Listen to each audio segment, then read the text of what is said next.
Salut, c'est Nathan et bienvenue aujourd'hui dans cette toute nouvelle vidéo. J'espère que tu vas bien. Nous allons parler des comment s'expatrier en Tanzanie. Si tu es intéressé par ce pays, si tu as envie d'aller vivre en Tanzanie pour lancer un business ou encore passer tes journées de retraite ou investir dans l'immobilier, sache que dans cette vidéo, je te communique quelques informations qui te seront très utiles lorsque tu vas pouvoir démarrer ton projet d'expatriation dans ce pays. Mais avant de rentrer dans les détails de cette vidéo, je te conseille de t'abonner en activant la cloche de notification que tu es en train de voir juste en bas pour que tu sois tout de suite alerté sur les prochaines vidéos qui seront publiées sur l'expatriation et sur plein d'autres sujets tels que l'immobilier ou encore la création d'entreprises. Et si tu veux me contacter pour t'accompagner dans les démarches relatives à ton expatriation en Tanzanie, mon mail, tu le trouves dans la description de la vidéo afin d'échanger parce que je signale que j'ai mis à disposition un document PDF qui vous explique comment créer une entreprise, investir en l'immobilier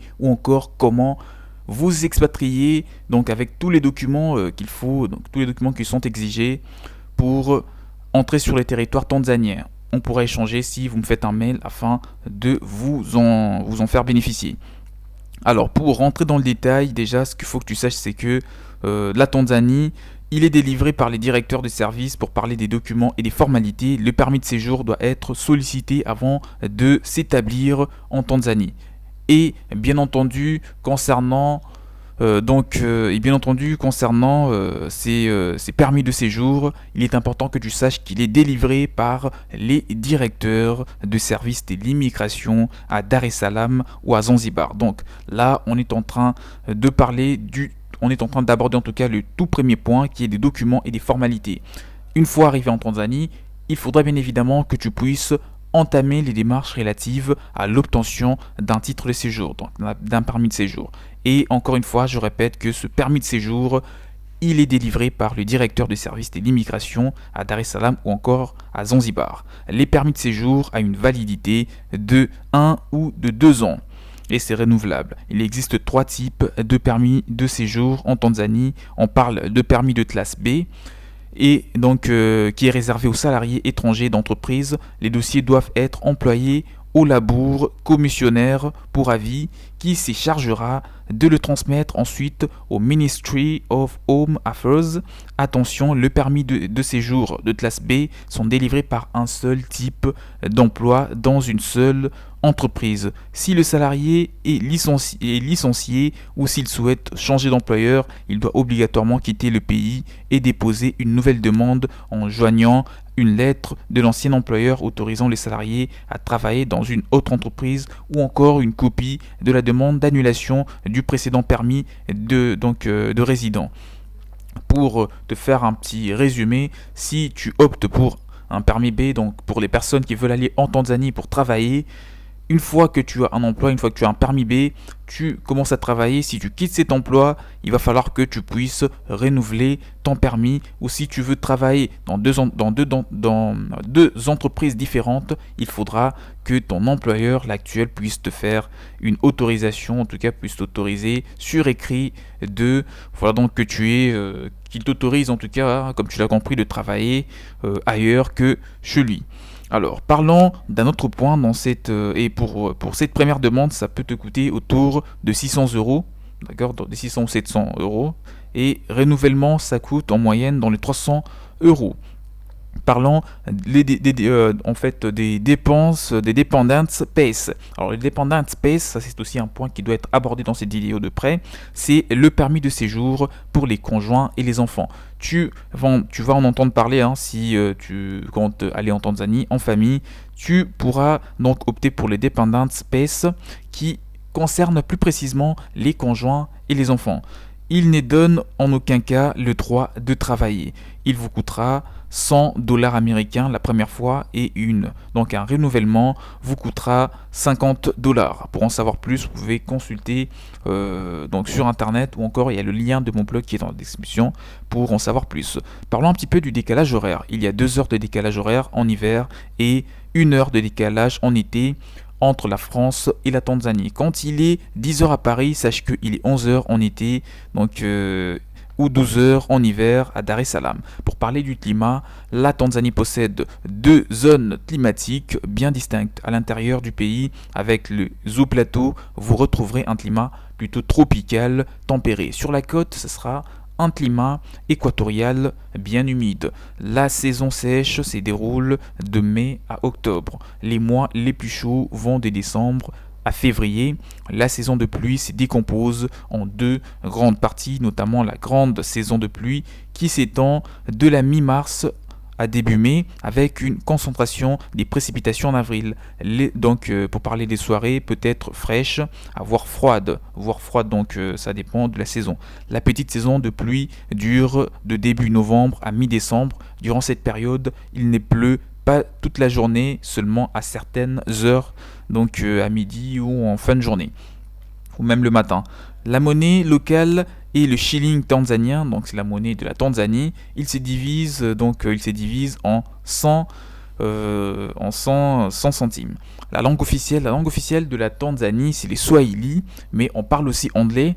L'anglais est également beaucoup pratiqué, donc notamment dans les domaines de l'éducation ou de l'administration. Il existe sinon plus de 120 dialectes ethniques.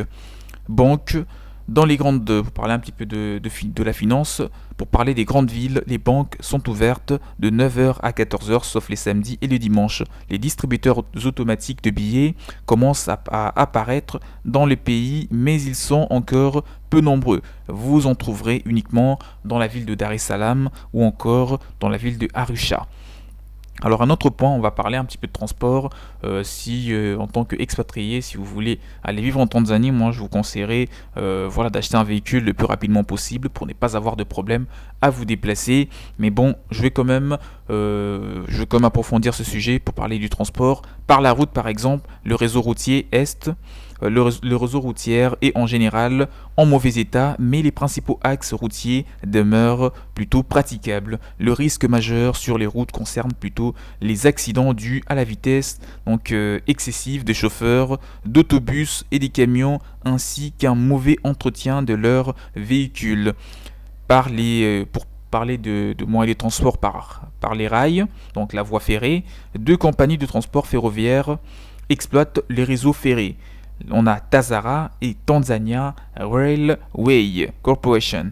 La première relie Dar es Salaam à la gare de New Kapiri, donc Mpwashi en Zambie. Cette ligne fonctionne malgré des problèmes techniques qui sont assez fréquents, au vu bien sûr des conditions des maintenances très suffisantes des autres lignes exploitées par Tanzanian Railway Corporation. Il n'est pas conseillé d'utiliser ces moyens de transport qui sont parfois très risqués. Pour parler un petit peu des avions, donc les liaisons aériennes intérieures sont bien nombreuses dans ce pays. Toutefois, les horaires sont parfois aléatoires. Il est préférable de se renseigner sur la qualité des petites compagnies aériennes avant de les emprunter, parce que je signale également que tout comme pour prendre le transport ferroviaire, on a des petites compagnies qui naissent du jour au lendemain, qui peuvent parfois être risquées de prendre leurs avions. Donc il faut vraiment vous renseigner sur ce mode de transport donc sur le plan national. Pour parler des équipements électriques, les appareils électriques fonctionnent sur du 220 volts comme en France. Cependant, les prises sont des types anglais, donc vous devrez vous munir d'un adaptateur. Et un autre point qui est abordé, c'est la santé, comme tu t'en doutes, parce qu'on arrive vers la fin de la vidéo. Avant votre départ, consultez votre médecin et souscrivez à un contrat d'assurance auprès d'une compagnie d'assurance, bien sûr, donc d'assistance qui va vous couvrir sur les frais médicaux et le rapatriement sanitaire. En cas de besoin, donc s'il y a une pandémie, s'il y a quoi que ce soit, vous serez couvert et vous n'aurez pas de quoi vous inquiéter concernant les frais de rapatriement. Les maladies les plus fréquentes sont la dengue, et le paludisme. La dengue peut être transmise par simple piqûre de moustique. Les symptômes de la maladie s'apparentent à ceux de la grippe: forte fièvre, douleurs articulaires, maux de tête, etc. La dengue pouvant prendre une forme dangereuse. Il est vivement recommandé de consulter un médecin en cas de fièvre et d'éviter surtout de prendre de l'aspirine.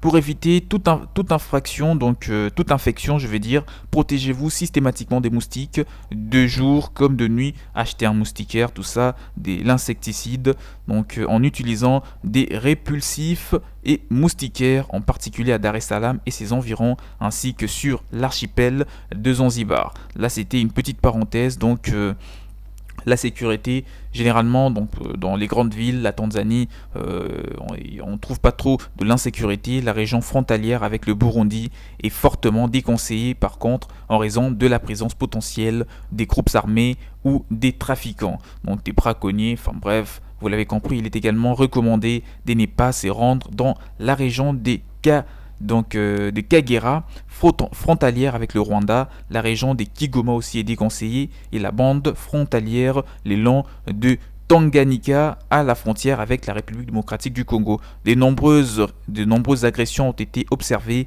au bord des gares, des aéroports et des distributions des billets. Soyez donc vigilants avec votre argent, votre sac. En tant qu'étranger, ça sera important de garder l'œil ouvert. De plus, il est recommandé, dans la mesure du possible, d'éviter de prendre des taxis non officiels et de pratiquer les retraits d'argent seul. Il est nécessaire d'être très prudent lors de vos sorties en mer, car la piraterie maritime peut être présente. En tout cas, c'est la fin de cette vidéo sur comment s'expatrier en Tanzanie, ou encore des informations qui sont importantes, qui sont vraiment fondamentales lorsque tu envisages d'aller vivre dans ce pays qu'est la Tanzanie. Donc, c'est la fin de la vidéo, j'espère qu'elle vous aura plu, et n'oubliez pas, abonnez-vous en activant la cloche de notification qui est juste en bas pour ne plus rater les prochains contenus qui seront publiés, les prochaines vidéos qui seront toutes intéressantes telles que celle-ci. Et si tu as besoin d'un document pour t'apprendre à t'expatrier en Tanzanie, tu peux me contacter, mon mail